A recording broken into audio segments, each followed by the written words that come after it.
स्नेहा प्रजापति ने धीमे धीमे पूरे घर को संवारना शुरू किया। हर तरफ चीजें फैली हुई थी। सामने टेबल पर केक के टुकड़े छितराए हुए पड़े थे। आसपास कई तरह के मास्क, कप, प्लेटें, मोमबत्ती इत्यादि बिखरे पड़े थे। स्नेहा का आज बर्थडे है। कल रात ही शोभना, अमित, गौरांग, प्रीति, राजू और मंदार जैसे दोस्तों ने आधी रात को ही आकर जबरदस्त हंगामा कर दिया। उन्होंने खूब मस्ती की, नाचे गाए। मंदार केक ले आया था। केक कटिंग के बाद ब्लूटूथ स्पीकर को मोबाइल से कनेक्ट करके खूब डांस हुआ। केक लेकर स्नेहा के मुंह पर मल दिया गया। फिर वो आखिरी बार विश करके चले गए। सभी ने गिफ्ट के छोटे छोटे पैकेट दिए थे जो बगल की आराम कुर्सी पर यूं ही पड़े थे।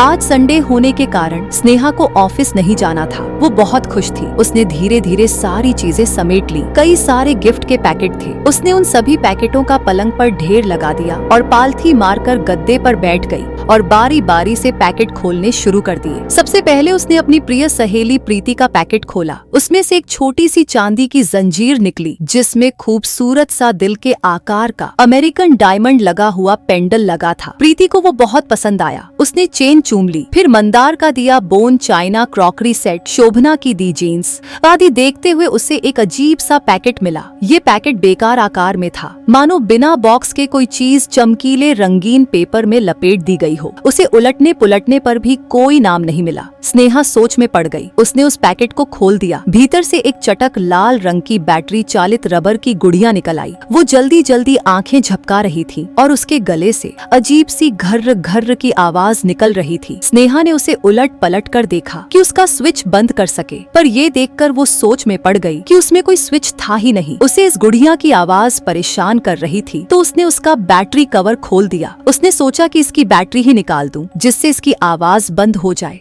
लेकिन ये देखकर उसकी आंखें हैरानी से फट पड़ी कि उसमें बैटरी थी ही नहीं। आखिर ये गुड़िया चल कैसे रही है? स्नेहा सोच में पड़ गई। वो साइंस की स्टूडेंट थी। बिना किसी ऊर्जा के कोई खिलौना नहीं चल सकता, ये बात वो अच्छे से जानती थी। वो उस गुड़िया को हाथ में लेकर ध्यान से उसका चेहरा देखने लगी। उसकी गोल गोल आंखें जल्दी जल्दी चालू बंद हो रही थी। स्नेहा को उस गुड़िया की आवाज काफी परेशान कर रही थी, तो उसने उसे कमरे के कोने में जोर से फेंक दिया। जोर की आवाज के साथ कड़े प्लास्टिक की बनी गुड़िया एक करवट जा गिरी और उसका एक हाथ शरीर से अलग हो गया। लेकिन उसकी आवाज बंद नहीं हुई, बल्कि और बढ़ गई। परेशान होकर स्नेहा ने जाकर उस गुड़िया को उठाया तो उसका चेहरा देखकर हैरान रह गई। उसके चेहरे पर किसी जिंदा इंसान की तरह पीड़ा के भाव थे और उसके टूटे हुए हाथ से खून छू रहा था। स्नेहा के हाथ पांव फूल गए। उसने घबराहट में गुड़िया खिड़की के बाहर फेंक दी। उसके देखते देखते वो प्लास्टिक की गुड़िया 4 मंजिल नीचे जा गिरी और तुरंत बाद एक बड़ा ट्रक उस पर से गुजर गया। स्नेहा ने झांक कर देखा तो उस गुड़िया के टुकड़े छिन्न भिन्न से नीचे बिखरे हुए थे। उसने चैन की सांस ली और उसका टूटा हुआ हाथ भी उठाकर नीचे फेंक दिया।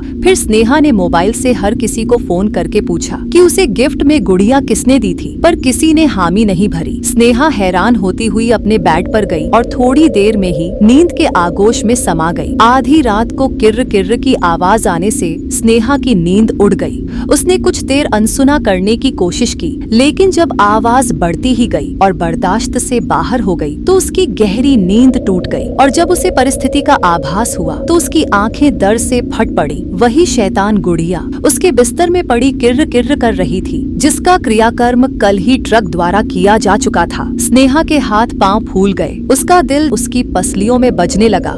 आखिर ये गुड़िया आई कहां से? वो पसीने से भीग गई। कल ही हर किसी ने साफ साफ कहा कि उसे किसी ने ये गुड़िया नहीं दी है। कल उसकी आंखों के सामने एक ट्रक ने इस गुड़िया की चिंदी चिंदी कर दी थी। स्नेहा को एक हॉरर फिल्म की याद आई जिसमें एक गुड़िया पर शैतानी ताकत का साया था और वो लोगों का कत्ल कर देती थी। स्नेहा बुरी तरह घबरा गई। उसने गुड़िया को झटक कर फेंकना चाहा, लेकिन वो शैतानी गुड़िया उसके मुंह के सामने हवा में आकर स्थिर हो गई और भयानक आवाज में हंसने लगी। स्नेहा की बोलती बंद हो गई। उसके मुंह से अजीब सी घरघराहट निकलने लगी और वो बेहोश हो गई। जब उसे होश आया तब सूरज की किरणें बेडरूम की खिड़की से आकर उसे सहला रही थी। कल उसका जन्मदिन था। आज सोमवार को ऑफिस जाना पड़ेगा। अचानक स्नेहा को कल रात का देखा हुआ भयानक सपना याद आया। जिसमें एक गुड़िया शैतानी हरकत कर रही थी। उसकी पीठ पर भय की एक लहर दौड़ गई। उसे वो सपना ऐसा लग रहा था मानो सब सच में घटित हुआ हो। वो एक पढ़ी लिखी आत्मनिर्भर लड़की थी। उसका परिवार गाजियाबाद में रहता था। वो अकेली मुंबई शहर में नौकरी करती और किराए के अपार्टमेंट में रहती थी। वो अपने दिमागी खलल पर मुस्कुरा पड़ी। उसे अब ऑफिस की तैयारी करनी थी। उसने अपना पलंग सही किया।